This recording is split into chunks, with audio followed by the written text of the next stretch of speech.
Sara Faith Alterman was close to her father, an outwardly straight-laced, prudish man. Then she learned he was concealing a secret.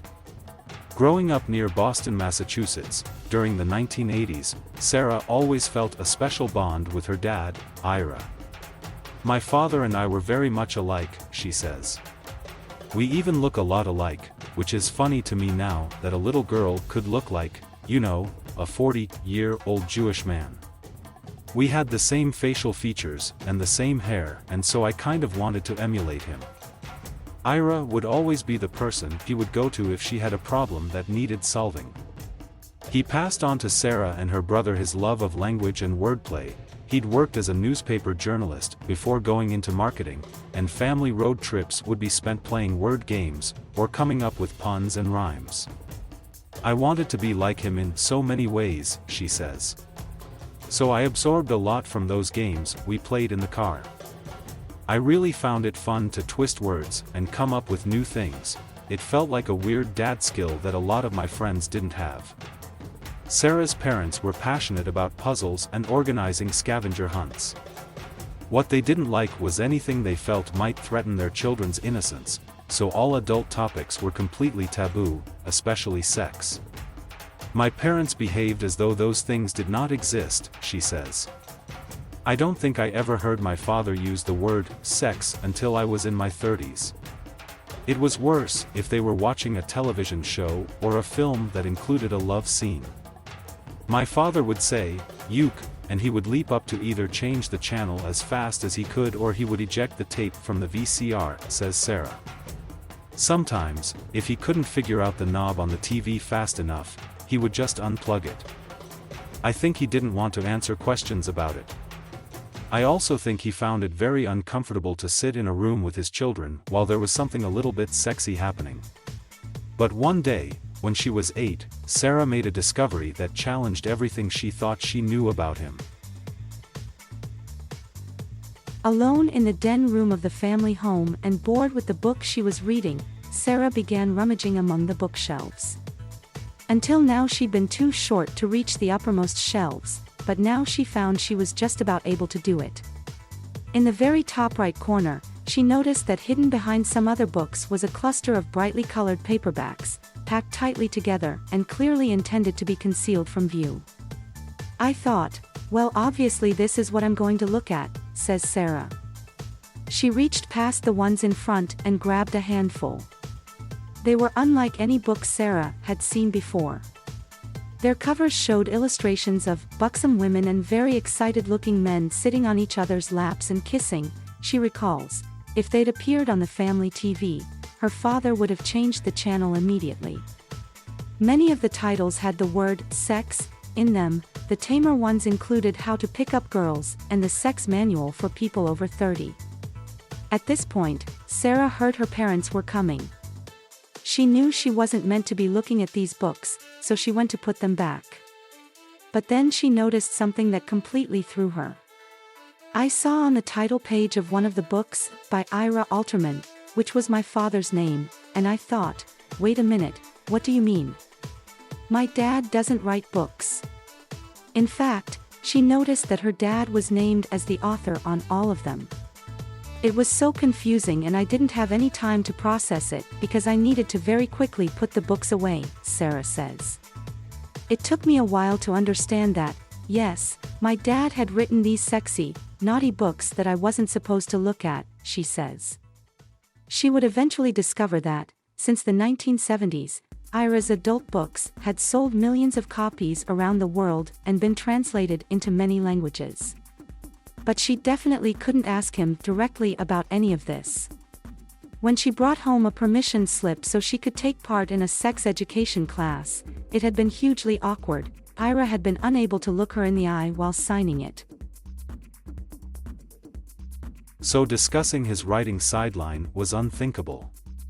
I think that most children have this moment where they realize that their parents are not untouchable people, they're not superheroes, they aren't all-knowing, and that might come at the same time as the revelation where kids understand, oh my gosh, my parents had sex to have me, they probably still have it, she says.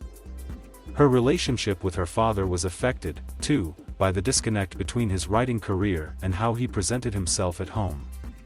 I stopped trusting him in a way because I knew the dad that my father was showing me was not fully representative of the person that he was, she says. However, as she went to high school and became a teenager, Sara would secretly return to the hidden paperbacks. She'd got together with her first boyfriend. But this was the 1990s, and getting hold of information about what might happen next wasn't straightforward. And odd as it might sound, her dad's books were better than nothing. But there was a negative side to them, too. The titles written by Ira were part of a wider series of books, all with male authors, that featured a character named Bridget. Bridget was a fat woman, says Sara, and the character was the butt of jokes about the notion of a fat woman being sexy. Looking back, Sara now realizes that this instilled in her an idea that overweight women didn't deserve to be objects of desire, which had a negative effect on her perceptions of her own body. It was extra horrifying to know that my father made these jokes, and my father thought that fat women were undeserving of sex and love, says Sara. So for the next 2 decades, although they remained close, Ira's books remained a taboo subject that Sara couldn't discuss with him. Meanwhile, she left home, met and married a man named Sam, then relocated across the country to the West Coast, where she herself became a successful writer. But while Sara was moving upwards into her new life, her dad seemed to be heading in the opposite direction. In his 60s, Ira lost the marketing job he'd held for the past 30 years. It was very painful to watch, a man who I'd always thought of as this sort of superhero and who was my touchstone for so many things in my own life, to suddenly see him struggling in a way that I hadn't seen before, remembers Sara. As she helped him with his job search, she noticed something wasn't quite right. Dad would ask me the same questions over and over again, and he would become really frustrated, Sara says.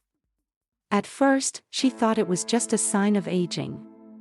Then she came to visit and was terrified to find him driving erratically. It was very scary, but again I ascribed all of this to old age. The most shocking change in his behavior came after Ira announced that he had stopped looking for a job. Sara was relieved at first, thinking this meant her father would now happily settle into early retirement. But then he said he had a business idea in mind. Ira said he was going to start writing books again.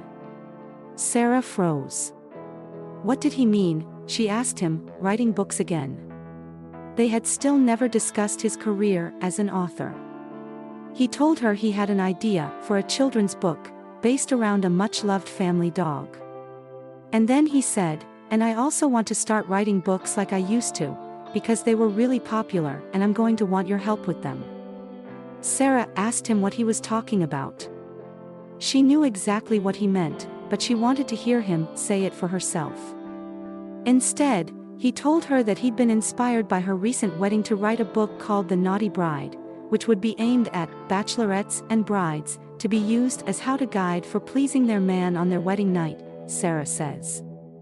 It was shocking to me because it was the first time we'd ever acknowledged these books, and also, I had never heard my father say the word sex before or talk about anything sexual.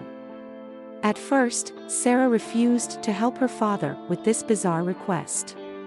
But soon enough there was an explanation for Ira's dramatic change in behavior. In April 2014, when Sara was 34 and Ira was 68, she received an email from her mother. It said she and her husband had been to see a neurologist, who had told them Ira had Alzheimer's disease. Sara had just learned she was pregnant, and the news was devastating to her. She flew back to Massachusetts to speak to Ira's neurologist for herself. He told her that Alzheimer's is a progressive brain disorder that slowly destroys memory and thinking skills. It's degenerative and terminal. Eventually, the ability to carry out the simplest tasks becomes impossible. One of the things that the doctor said was people with Alzheimer's tend to lose their social graces, says Sara. So don't be offended if your dad starts being inappropriate in some ways, or behaving in ways that you don't recognize. That's just a hallmark of the disease. it doesn't mean that your dad is suddenly a different or worse person. Despite the tragedy of Ira's diagnosis, this came as a relief to Sara. Finally, she understood why he had started acting so out of character. So Sara resolved to help Ira in a way she knew she could. Before it was too late, she agreed to help him write his books. It still wasn't easy for her. Discussing sex with her father still seemed profoundly odd, and she still harbored residual feelings of shame and disgust from the way she had discovered his books as a child. But she found a way to put all that aside. I didn't even do much of the writing, it was mostly editing and giving him thorough feedback. He would call me with ideas for new books or chapters about whatever sex trend or position or whatever he was thinking about at the time, she says.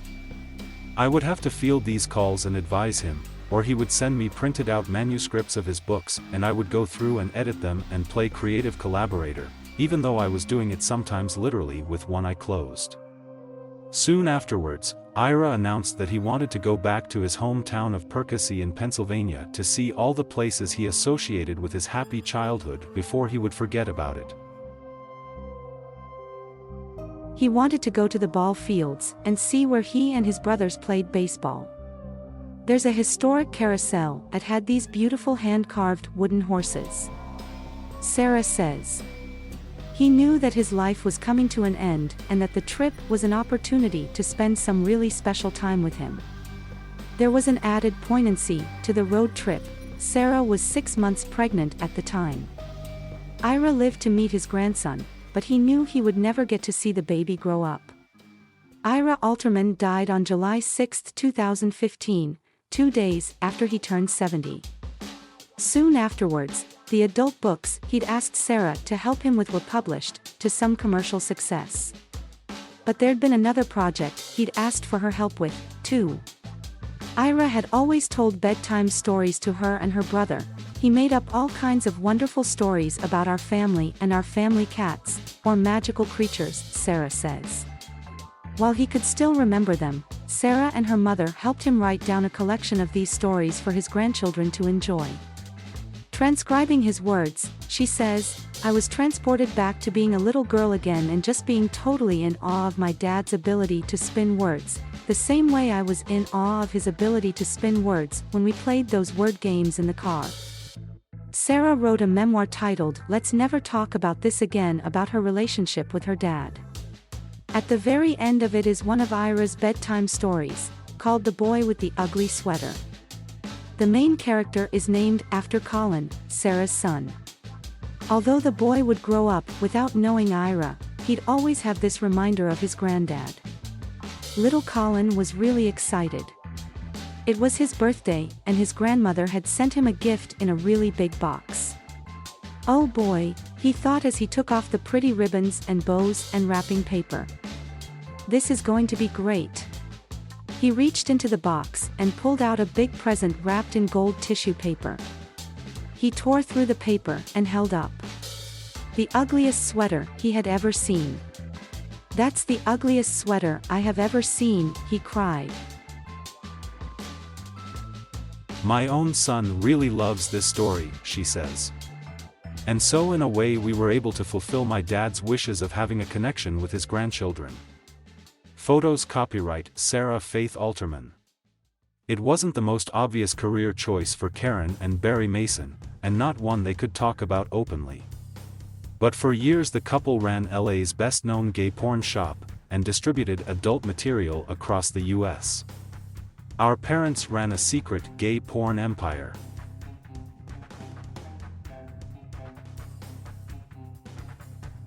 Thank you for watching. Please subscribe